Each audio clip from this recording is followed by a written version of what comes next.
I hereby introduce to you Mr. Michael Veazey. Starting a business on your own can be lonely and worrying. Selling online multiplies this issue tenfold. Getting expert help is a great way to reduce anxiety, wasted time, and confusion.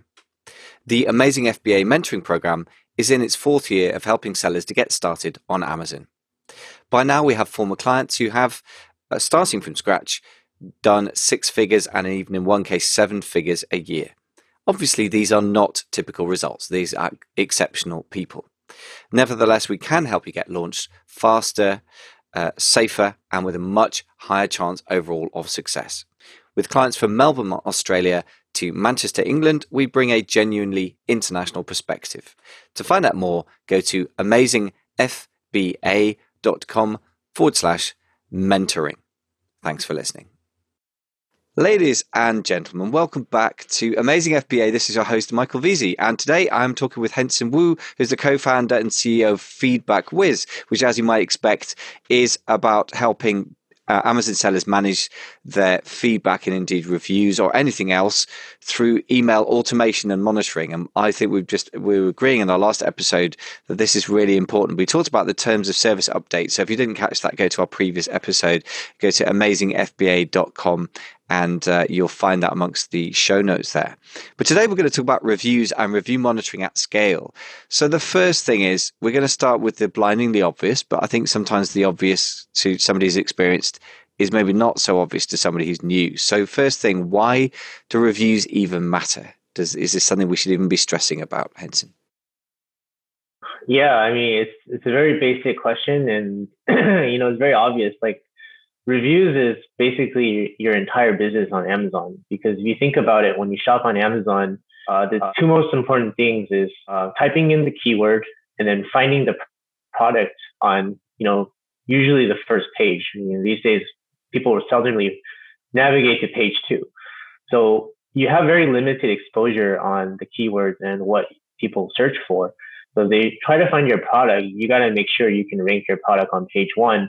And they can see your product, within the first, I would say 3 or 4 listings that are shown. And then within those first 4 listings, what they're going to look at is basically review rating and how many reviews you have accumulated over time.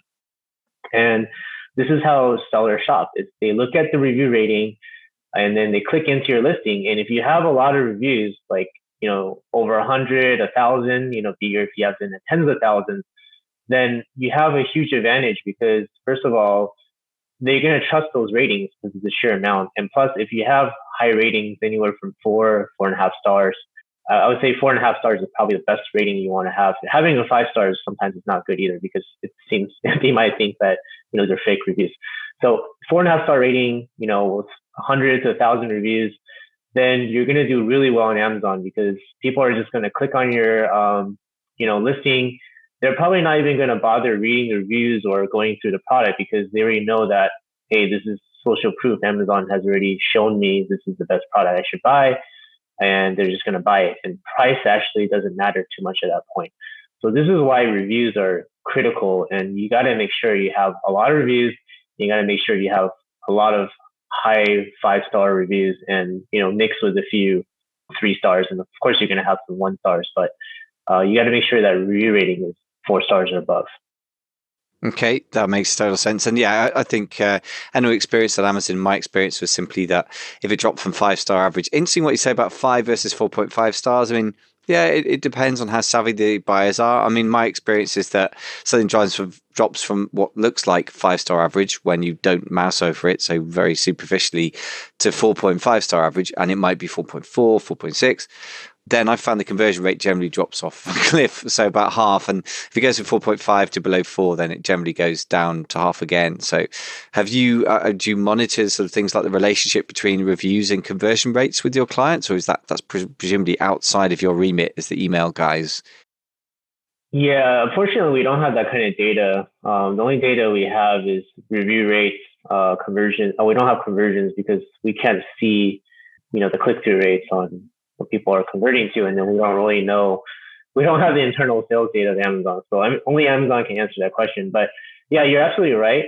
I think having 5 stars is the best, but sometimes when you're searching for products, and just I'll give you a scenario where maybe there isn't a lot of products, or there's like only, let's say, 100 reviews or less than 100 reviews for products you're searching, and all those products have 5 stars and they're no name brand. A lot of times it makes me wonder, especially back in the days, it's like, are these reviews real or are they fake, right? If they're all 5 stars, they're all glowing 5-star reviews, and it's a no name brand of a very generic product. I myself, I would be a little hesitant in thinking like these might not be the real reviews. And there's been an article that's released, I think, by New York Times or something the last few days that said like 30% of Amazon reviews are fake, right? They're all generated fake. I don't know how they determined that number, but it's very possible that a lot of reviews are fake. So I don't know the exact conversions, but in my mind, that if I'm a shopper, I would rather buy something that's 4.5 stars, or somewhere between 4.5 and 5 stars, mixed in with a few bad reviews, due to whatever circumstances. Maybe the customer wasn't happy, or something stupid about it, rather than every review is 5 stars and everyone's like loving it, the best product in the world. Because there's really no such thing, right? Like there's no way you're gonna ever launch a product that everyone's gonna be happy with, right? So that just makes me question a little bit when I shop. But I don't know the numbers, so just speculating. Fair enough. And I guess it depends on the sophistication of the consumer. The trouble is with you and I would not be typical consumers because we're incredibly aware of what's going on Amazon. So I guess what comes down to is how many people have read articles like the New York Times article and how many people believe it, I guess, or remember it when they're shopping on Amazon, which is slightly different, right? But yeah, I guess let's take it for granted that as long as it doesn't look fake, that higher reviews is good, right? Yeah, so, absolutely. One of the things that people don't take about you were saying to me some very interesting stuff before we came on the show about negative reviews. Obviously, negative reviews are largely negative for us as sellers, very negative, but there is some positive to come out of it. So tell me about your thoughts about that. Yeah, so negative reviews are, I would say, very important because like the way I shop on Amazon is when I search for a product and I see that it has 5 different choices and they're all very high ranked products with all like very high, like 4.5, 5 stars. What I'll do is I'll go into those reviews. Instead of reading the positive reviews, I'll read the negative reviews. The negative reviews actually give me more insight on what's wrong with the product. And then I can determine based on the negative reviews if this is something I want to buy, right? So for example, if I buy a product and they're telling me that the product broke after, a week, right? And everyone's saying that it broke after a week. Then I'm going to be like, all right, even though they have like, 500 reviews or whatever, I don't really want to buy this product because maybe this new batch that came out, there's a problem, right? I can look at the review date. Maybe it was 3 years ago and then now they don't have that problem. Then, I feel more comfortable. But that gives you a lot of information on like, the current reviews and what people are experiencing currently with, the latest batch. So, and sometimes the negative reviews are stupid, right? Some people are very emotional when they write reviews on Amazon. They might write a negative review for something that has nothing to do with the product. It could just be like, they don't know how to use it or something like that. And when I read things like that, it's just, it doesn't sway me from buying the product. It actually might make me want to buy the product more because, there's these negative reviews don't really, tell the whole story about the product. So, and the other thing I look at too is the comments on the negative reviews because as you can see is when you read a review on Amazon, there's actually a little comment button that you can kind of, it's like a little drop down expands and it gives you, people can write messages on what they think about the review or respond to it. And most of the time the comments come from the manufacturer. So what I like to do is read to see if the manufacturer is responding to those reviews, the negative reviews that is. So if someone wrote a negative review and said that, hey, this product is defective and it broke after 20 days. And right away, I see the manufacturer respond and say, hey, we have a lifetime guarantee or we have 100% satisfaction guarantee. Please, contact us through buyer messaging or call us on our phone. We'll take care of it. That gives me a lot of confidence to buy this product because, if something happens, then I'll know that someone's going to reach out to me and I'll probably get, reimbursed or replaced. So yeah, negative reviews are really important to read and monitor. Okay, and the interesting thing that you're saying that you believe in commenting on reviews. I've heard different discussions about that over the last years, and some people say don't comment on reviews, but broadly speaking, it seems like there's quite a reasonable reason for commenting on reviews, which is to kind of reassure people like you sort of skeptical buyer, oh dear, this thing broke. Okay, but don't worry, we've got a guarantee. And it looks like they're active about enforcing that guarantee. So I suppose it shows a sort of responsiveness. So interesting view on that one. So what about monitoring reviews? Presumably, again, this is a bit of a no-brainer, but a lot of people don't do it. So why should you monitor reviews? And I guess let's move on this fairly quickly because anyone intelligent listening should be doing it. But why do you have to monitor reviews just in case somebody's listening isn't doing it yet?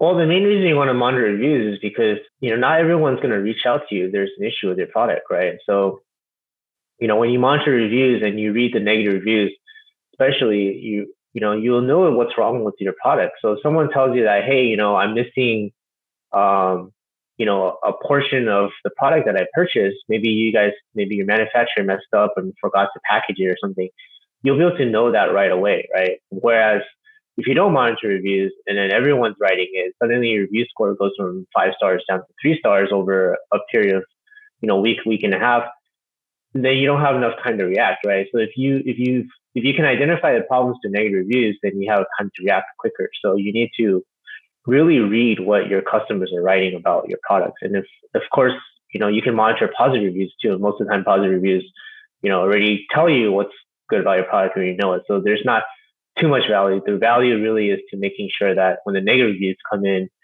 you can determine if there's any value to what the customer's writing. So what about if somebody's written a negative review and you manage to contact them? I mean, I guess there's that whole question of how you find them.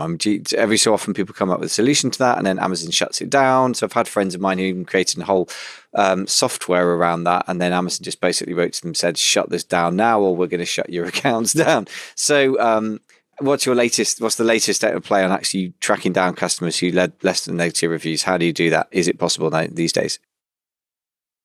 Yeah, it's pretty much impossible now. Feedback we used to have that too. We used to actually tie every single review back to the order, and then you can automate, triggering if they left a review or they didn't leave a review, all that kind of good stuff. But yeah, like you said, Amazon came to us and told us that we had to shut it down because Amazon doesn't want, sellers trying to contact buyers. Usually it's more because they don't want any negative publicities. There's been cases where it's like Angie's List when the plumber came to the guy's house and whacked him because he wrote him a bad review online. So they don't want any type of way to identify who's leaving a review. They want the reviews to be pretty much anonymous, and that way they could be genuine, right? Because once you can start contacting buyers to change reviews or remove reviews, then you're going to be flooded with all 5-star reviews, or everyone's going to have a very high review rating. And then, the people with the bad product, when buyers buy their products, they're going to end up saying, like, how does this thing have a 5-star rating when this thing sucks, right? So Amazon really wants to build a platform where it's a real customer experience where they're buying something and they're going to get what they expect. So they pretty much closed all the loopholes on how to identify a reviewer. So I would say, as far as I know, there's no way to do it.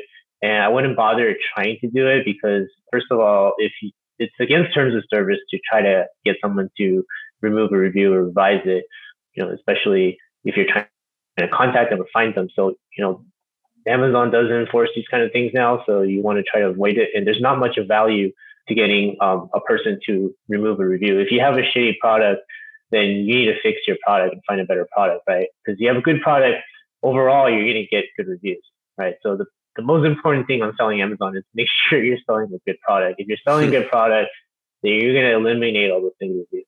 So do you genuinely think that the review system now works quite well? Does a review on Amazon, the average rating, accurately reflect the quality of the product, do you think?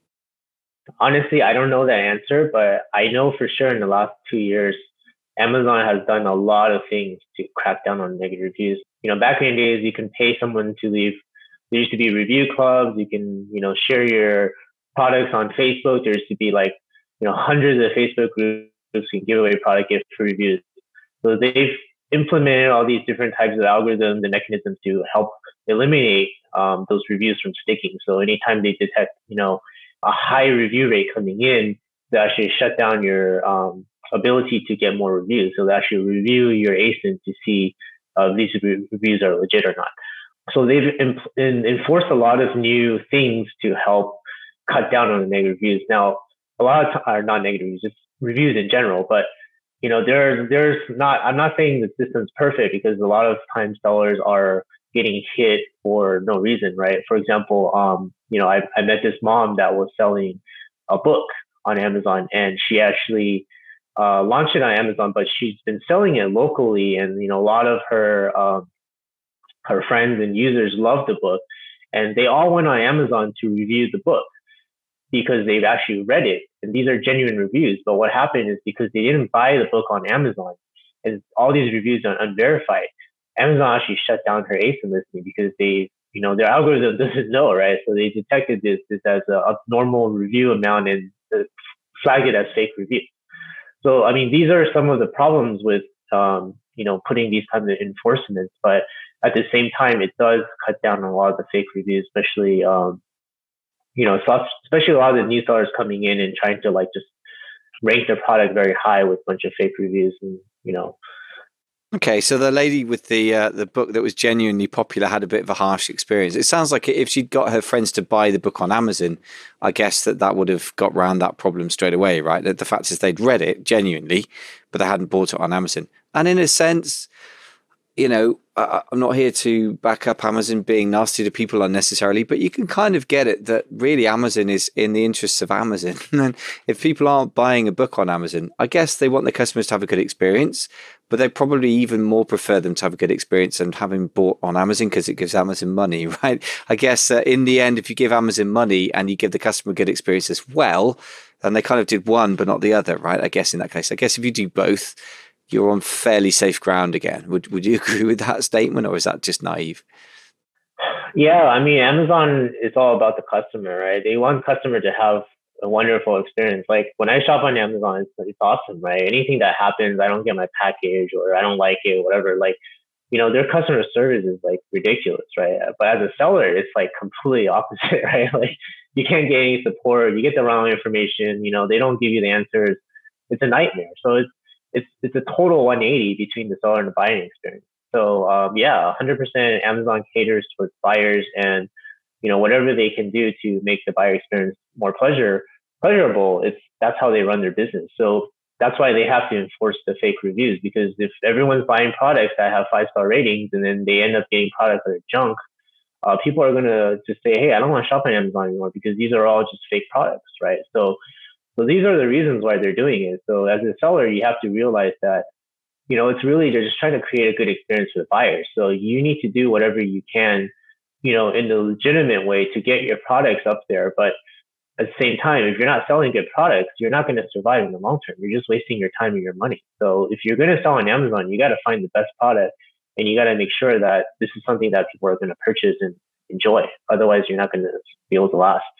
100%. Yeah. I mean, it's one thing to do wonderful photographs and a well-written listing, and that's obviously critical. And getting ranked is obviously very important. Get ranked for keywords, get the click, get the sale. But in the end, if there's a mismatch between the expectation created by a listing and what they experience and they get the product, it's actually worse than having a mediocre listing, because you're going to get more negative reviews. And quite rightly, people reading aren't stupid. They know that, the sellers wrote the listing and the sellers created the photos, but the actual fellow consumers have bought the product. So naturally it is weighted very heavily. I think the conversion rate is massively weighted towards the reviews. I don't know if you can even quantify it, but I would say something like 40-50% of the effective conversion is based around reviews, which makes sense to me. I mean, so let's talk about couple of very basic questions, but very important ones when it comes to reviews. First of all, that very basic newbie question, or even if you aren't launching new products, which some very experienced sellers do all the time,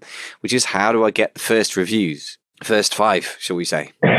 Yeah, so Amazon has this early review program that basically is pretty much like incentivized review, except you're doing it through Amazon. So you can basically pay Amazon, I don't know how much money it is now, but they can basically find you, get you the first 5 reviews for you. So basically send your product and then they'll distribute it to someone in their review community. And most likely you're going to get 5-star ratings. And that's just how it is, right? People are not going to pay for it and get 1-star ratings. But, of course, Amazon's controlling it. So it's within their terms of service. So recommend you highly to do that because that's a legitimate way to get reviews. Second way is, a lot of people debate if you can ask your friends or family or, people to review your product. And within Amazon terms of service, it says like you can't ask anyone with a financial interest in your company to buy or review your product. So it's kind of open to interpretation, but I know a lot of people still do it. There's really no way for Amazon to track it if you're asking your friends to buy your product. However, if you're going to do that way, you got to make sure that you don't have like an address inside your buyer account that's linked to your seller account. Especially, a lot of friends and family share Amazon Prime accounts. They might have the same addresses. So that's one really easy way for them to detect.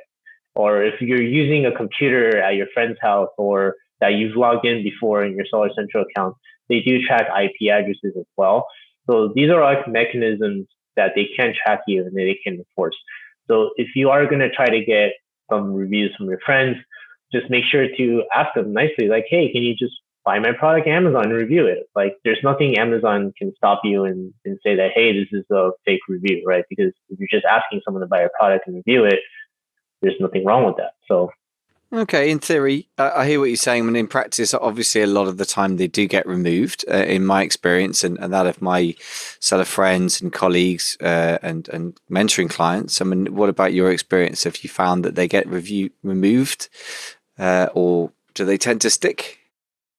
it depends on the reviewer, right? So the way that this thing works is that Amazon looks at the reviewer, like the account, like the activity of what they're reviewing, what they're buying. Now, if they see that they just keep buying new products and leaving 5 stars for everything, and they're only buying products in a certain region, or they identify some connections with certain sellers or different groups, then that will get removed, right? But for example, if I ask my buddy that lives in, I don't know, another state that I don't really talk to, and I said, hey, I just launched a product and I love for you to buy my product and try it out, and he's not really someone that buys a lot of products and reviews it, those reviews will be no problem. They'll stick. But if you go to a review group where, there's a pool of people that are just buying products and reviewing them, even if you're not using a coupon code or whatever, those reviews eventually do get flagged, right? Because Amazon can see the patterns of the people that are reviewing. And if they see that, the same groups of sellers, same group of buyers are always reviewing the same products or the same type of product, then it's very easy to identify. So I definitely say avoid any type of review groups. Those don't work because these people are reviewing everyone's product and Amazon catches on very quickly. So you'll probably just be wasting your money doing it. So definitely don't do that. Absolutely. Yeah. I think more than that, you run the risk of going up against the incentivized review policy, which is, like a lot of things on Amazon, quite broad.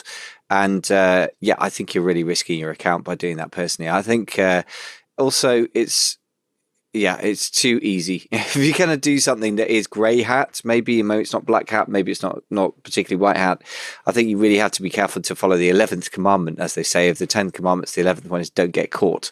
So don't make it obvious. As you say, if somebody's shared an IP address with you, somewhere that even the same physical address is like mind-bogglingly dumb, but maybe somebody's done it. And being in the same Facebook group or anyone who keeps, I know people say to me, I've got some friends in the States, they can review my first product, and then the second one and the third. I'm like, stop right there. They can review your first product. But if you have only, 3 different products and one person or a group of people happen to review all 3 of them, it's really, really clear what the common factor is, right? It's you. Absolutely. Yeah. Just be so. And like, it sounds obvious, and like a lot of people listening who are the more advanced sellers, who I know sometimes do, listen in on this because they're members of the masterminds, and they come and tell me or take the mick out of me, and they'll be saying, "Yeah, this is obvious." But I promise you, people say this stuff to me every single day when I'm working with people who are new. So it just has to be said, guys, make it not obvious. And don't have the same person review lots of your products. Don't be lazy. That's not necessary, I would say. So look, outside of friends and family, obviously not very scalable. You know what? The biggest problem with friends and family, in my experience, like, they're not interested. They're not involved in your business and they won't bother responding. So outside of that, what other things would you say that you need to do to get your initial reviews? I mean, there's a lot of strategies these days and they're not all white hat. Like some people use like Facebook messengers or they run ads. That way, they can pretty much communicate outside of Amazon where Amazon can't track the communications. So they can't really technically suspend you for incentivizing reviews or things like that. So I'm not going to go into details about it because it's kind of a very big subject. But if you're launching a product and you can basically create a Facebook ad, and then you can basically set up a ManyChat bot to get people to, when they click on their ad, the bot will basically communicate with the buyer, and then you can now set up a sequence where they can buy the product, and then later on you can ask them to review the product, or you can give them a rebate. There's a lot of strategies out there, but they're not all white hats. So you got to be careful about doing these kind of things too, because all the big players, PayPal, Facebook, Amazon, they all share data. If you look at it in terms of service, they can share information between each other. So they can, at some point, everything you do online is tracked, right? It's being recorded somewhere. So, they could be down the line in 6 months, they could start enforcing it, or say, hey, you've been doing all this stuff 6 months ago, and now we're going to wipe all the reviews, or, everything you've done in the last 6 months. So you got to be careful with some of these things. Absolutely. Yeah. I would say, put it this way, it's increasing risk, isn't it? So I think you should only really do it if it's really critical. I think going from 0 reviews to 5 reviews is probably going to be the biggest possible conversion jump that you can get. I would say after that, my inclination is to back off manipulating in any way, shape or form, even if it's grey hat, let alone black hat, and to go 100% white hat and just be really, really good at follow-up sequences and product inserts. Does that sound like your approach as well?